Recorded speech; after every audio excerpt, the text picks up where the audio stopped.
السلام علیکم. Dhaka secondary school north Karachi campus. خوش آمدید جماعت ہفتم ماہ اگست دوسرے ہفتے میں ہم نے جس موضوع کا انتخاب کیا ہے وہ ہے اسم نکرہ اور اس کی اقسام. بچوں، اب ہم اسم نکرہ کی اقسام جانیں گے. اسم نکرہ کی 5 اقسام کو آج پڑھیں گے ہم. اسم اعلیٰ، اسم صوت، اسم تصغیر یا مصغر، اسم مکبر، اسم ظرف. آئیے ہم سب سے پہلے اسم اعلیٰ پڑھتے ہیں. اسم اعلیٰ کسے کہتے ہیں؟ اسم اعلیٰ وہ اسم نکرہ ہے جو کسی اوزار یا ہتھیار کو ظاہر کرے. یعنی اسم اعلیٰ وہ اسم ہے جس میں اوزار کے معنی پائے جائیں یا کسی ایسی چیز کا نام ہو جس کے ذریعے سے کوئی کام کیا جائے. اس کی مثال ہے جیسے چاقو، کینچی، چھری، بندوق وغیرہ. اب ہم پڑھیں گے اسم صوت. اسم صوت کسے کہتے ہیں؟ اسم صوت وہ اسم نکرہ ہے جو کسی آواز کو ظاہر کرے. یعنی وہ اسم جو کسی جاندار یا غیر جاندار اسم کی آواز کو ظاہر کرے وہ اسم صوت کہلاتی ہے.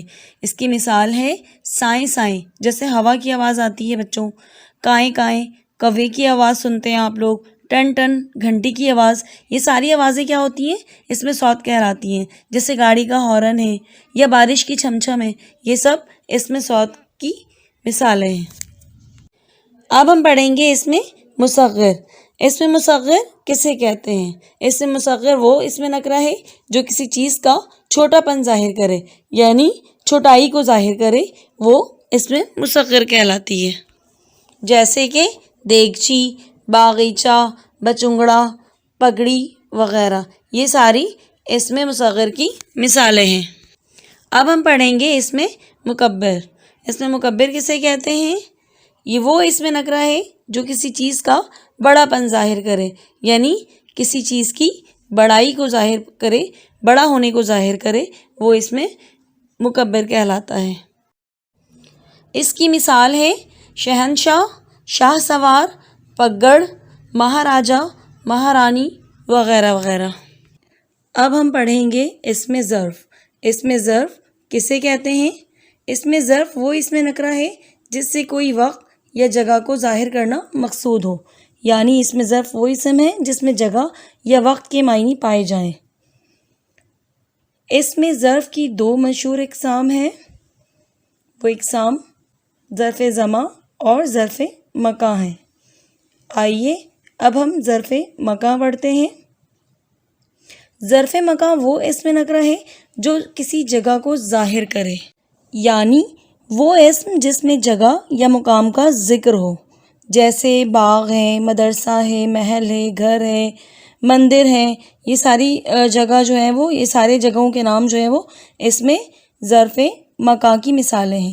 جیسے مسجد، گھر، اسٹیشن، عیدگاہ، کتب خانہ، ڈاک گھر وغیرہ. یہ ساری مثالیں جو ہیں وہ اسم ظرف مکان کی ہیں. آئیے اب ہم پڑھتے ہیں اسم ظرف زمان. ٹھیک ہے. ظرف زمان کسے کہتے ہیں؟ وہ اسم نکرہ جو کسی وقت یا وقت کی اکائی کو ظاہر کرے، اسے اسم ظرف زمان کہتے ہیں. یعنی وہ اسم ہے جس میں زمانے یا وقت کا ذکر ہو، جیسے صبح، شام، دن، رات وغیرہ. آئیے اب اس کی مثال دیکھتے ہیں. صبح، شام، دن، رات، مہینے، سال، سیکنڈ، منٹ، صدی وغیرہ. یہ ساری مثالیں جو ہیں وہ اسم ظرف زمان کی ہیں. آئیے اب ہم پڑھتے ہیں اسم جمع. اسم جمع کسے کہتے ہیں؟ اسماء جمع بعض اسم ایسے ہوتے ہیں جو بظاہر واحد معلوم ہوتے ہیں لیکن حقیقت میں بہت سے اسموں کا مجموعہ ہوتے ہیں. انہیں اسم جمع کہا جاتا ہے. مثلاً فوج، جماعت، مجلس، قافلہ وغیرہ. یعنی ایسے اسم جو بظاہر واحد یعنی ایک معلوم ہوتے ہیں لیکن وہ بہت سے اسموں کا مجموعہ ہوتے ہیں. اب آپ دیکھ لیں، اسی طرح سے فوج کی مثال اگر لے لیں تو فوج میں بہت سے فوجی ہوتے ہیں لیکن ہم اسے فوج کہتے ہیں. اسی طرح سے آپ جماعت ہفتم کی بات کریں. جماعت ہفتم کسی ایک بچے کی کلاس نہیں ہے، جماعت نہیں ہے، بلکہ اس جماعت میں بہت سارے بچے ہوتے ہیں. بچوں، ہمارا اگلا موضوع ہے تفہیم عبارت. آج ہم تفہیم عبارت پڑھیں گے. تفہیم کا لفظ نکلا ہے فہم سے، جس کا مطلب ہے جاننا، سمجھنا یا حاصل کرنا.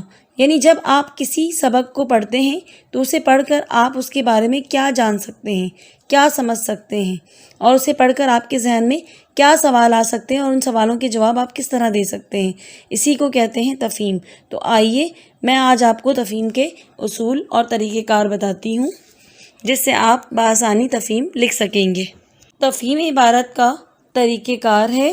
سب سے پہلا طریقہ ہے عبارت کو 2 سے 3 بار غور سے پڑھیں، یعنی جو بھی عبارت آپ کو دی جائے آپ اس عبارت کو 2 سے 3 بار غور سے پڑھیں۔ بچوں، غور سے پڑھنے کا کیا فائدہ ہوگا؟ اس کا فائدہ یہ ہوگا کہ آپ اس کے مفہوم یعنی مطلب اور نفس مضمون کو پوری طرح سمجھ سکیں گے، یعنی عبارت میں کیا کہا گیا ہے، کس بات کی نصیحت اور سبق دینے کی کوشش کی گئی ہے۔ تو جتنا آپ اس پر غور کریں گے اتنی آپ کو اس کی سمجھ آتی جائے گی۔ عبارت پڑھنے کے بعد سوالات کو غور سے پڑھیں۔ جب آپ پوری عبارت کو اچھی طرح پڑھ لیں گے تو اس کے سوالات کو بھی غور سے پڑھنا ہے۔ جب آپ سوال غور سے پڑھیں گے تو آپ کو سمجھ آئے گی کہ جو عبارت میں باتیں کی گئی ہیں ان باتوں کا ان سوالات سے کیا تعلق ہے۔